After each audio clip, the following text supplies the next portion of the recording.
ಹಿಡಿದು ಮಕ್ಕಳು ಆಗಮಿಸ್ತಾ ಇದ್ದಾರೆ. ಮೊದಲಿಗೆ ಸ್ಕೌಟ್ ಬಾಯ್ಸ್ ತಂಡ ಧ್ವಜಕ್ಕೆ ಗೌರವವನ್ನು ಸಲ್ಲಿಸ್ತಾ ಮುಂದೆ ಸಾಗ್ತಾ ಇದೆ.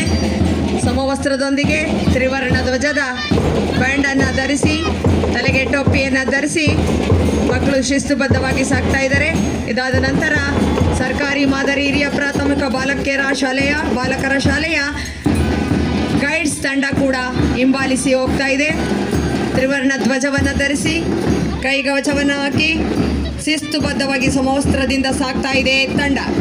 ಹಾಗೆ JPHS ಪ್ರೌಢಶಾಲೆಯ ವಿದ್ಯಾರ್ಥಿನಿಯರು ಬಾಲಕಿಯರ ತಂಡ ಸಮವಸ್ತ್ರದೊಂದಿಗೆ ಶಿಸ್ತುಬದ್ಧವಾಗಿ ತಲೆಗೆ ಟೋಪಿಯನ್ನು ಧರಿಸಿ ಶಿಸ್ತುಬದ್ಧವಾಗಿ ತಂಡ ಸಾಗ್ತಾ ಇದೆ. ಇವರನ್ನು ಹಿಂಬಾಲಿಸಿ